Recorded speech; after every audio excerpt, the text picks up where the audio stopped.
হযরত ওমর রাদিয়াল্লাহু তাআলা আনহু এত বড় সাহাবী, উনি বলতেন কুল্লা ইয়াউমিন ইউকালু মাতা ফুলান মাতা ফুলান ওয়ালা বুদ্দা মিন ইয়াউমিন ইউকালু মাতা উমর।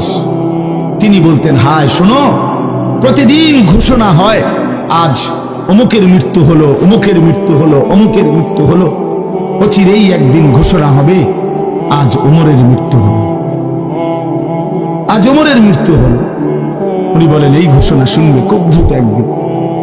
এই জন্য বাপ, এই আমাদের ব্যক্তিগতভাবে প্রতিনিয়ত মৃত্যু হচ্ছে, ঠিক এভাবে আমরা তো মরছি, একদিন এই গোটা আলমের মৃত্যু হবে। এই গোটা সৃষ্টিটাই আল্লাহ তাআলা গোটায় ফেলবে। আচ্ছা, কি আশ্চর্য কথা, এটা কি অবাক করা। এক মিনিট যদি কেউ বিবেক দিয়া ভাবে, যারে বলে কি হুজুর, বলেন কি, এত বড় আসমান ভেঙে যাবে, এই সূর্য খসে পড়বে, চাঁদ খসে পড়বে। আল্লাহ তাআলা বলছে ইযা সামাউন ফাতারাত, আসমান ভেঙে যাবে। ওয়া ইদাল কাওয়াকিবুন তাসারাত, তারকারাজি খসে খসে পড়বে। ইযা শামসু কুব্বিরাত ওয়া ইদাল কাওয়াকিবুন তাসারাত। আল্লাহ তাআলা বলছেন সূর্যটা গুটায় ফেলা হবে, পাহাড়গুলো বালির মতো তুলার মতো উঠতে থাকবে। ইদা রাজ্জাতিল আরদু রাজ্জা, এই জমিনের মাটিগুলো রেজা রেজা পাউডার পাউডার হয়ে যাবে। ইদাল বিহারু ফুজ্জিরাত, সমুদ্র খাল বিল নদীর পানিগুলো সব টকবগে উতরাইয়া গরম হইয়া বাষ্পের মতো উড়ে যাবে। জমিন বলে আল্লাহ ওরে উল্টায় দেয়, ও ছবি দেখছে, ও নাচ দেখতেছে, উলঙ্গ দৃশ্য দেখতেছে, ও সুদ খাইতেছে, ও ঘুষ খাচ্ছে, ও অবৈধ ইনকাম করছে, ও জিনা করছে, ও ব্যভিচার করছে। এই মেয়েটা নর্তকীর মতো হাঁটছে, আল্লাহ ওরে উল্টায় দেয়। আল্লাহ তাআলা ফেরেশতা বলে আল্লাহ ওরে মটকায়া দেয়।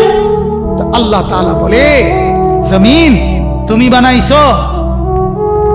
জমিন বলে না, আপনি বানাইছেন। আল্লাহ ফেরেশতাকে বলে ফেরেশতা তুমি বানাইছো? ফেরেশতা বলে না, আপনি বানাইছেন। তো আরশে আজিম থেকে আল্লাহ তাআলা বলে শোনো, এক কুমার মাটির পাতিল যে বানায়, সেও তো মাটির পাতিল নিজের হাতে বানাইয়া ভাঙতে চায় না। 9 মাস আমি নিজের হাতে মায়ের পেটে রেখে আমি যারে বানাইছি, আমি নাক লাগাইছি, চোখ লাগাইছি, একদিন 2 দিন না, 9 মাস আমি যারে বানাইলাম, আমার হাতে গড়লাম, আমার হাতে সাজাইলাম, আজ তাকে আমি কেমনে ধ্বংস করে দেই, কেমনে ধ্বংস। এজন্য উল্টাচ্ছি না, এজন্য আযাব দেই না, আমি অপেক্ষা করি আমার বান্দা যদি তওবা করে। তুমি নষ্ট হয়ে গেলে বন্ধু, কেউ তোমারে ফিরাবার নাই। তোমার জন্য ভাববে কেউ, ডাকবে কেউ, কাঁদবে কেউ নাই। আরে আপন মা বাপের তো খবর নাই এখন। আপন বাপ সাইয়া রইছে, দেখে তার ফুতে আজকে 6 বছর 9 বছর এক ওয়াক্ত নামাজ পড়ে না, এবড়া বয়ে বয়ে বিড়ি খায়, বন খায়, চা দিয়া ভিজাইয়া খায়। এবারটার মারছিল সেইটার নামাজ পড়লে পড়ছে, না পড়লে রাতের ব্যাপার। বাবুরে টেহা দাও দিছে, টাকা দিলে খালাস। যদি সুতে টাকা দেয় বাপের কোনো অসন্তুষ্টি নেই, আর যদি টাকা না দেয় এবড়ার গজবে আল্লাহর আরশ কাঁপে। ফুতের উপরে লানত দিতে দিতে, অভিশাপ দিতে দিতে শেষ। কারণ টাকা দেয় না, টাকা দেয় না, পুরা গ্রাম হাইটা হাইটা তখন মানুষের কাছে বদনাম।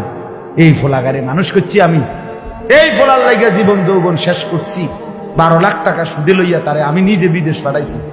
কত বড় নিয়ামতের কথা। বেশরম মানুষ সুদে টাকা লইয়া আবার মানুষের দ্বারে কও, এত বড় হারাম কইরা আবার কইতেছ। হ্যাঁ, 12 লাখ টাকা দিয়ে ফোলা বিদেশ পাঠাইছি আমি, কিস্তি লইছি আমি, সুদে লইছি আমি, আর অন ফোলা গাও একটা টাকা দেয় না। তার মানে সম্পর্কটা হয়ে গেছে এখন টাকা পয়সার ভিত্তি। আখিরাত কোথায়?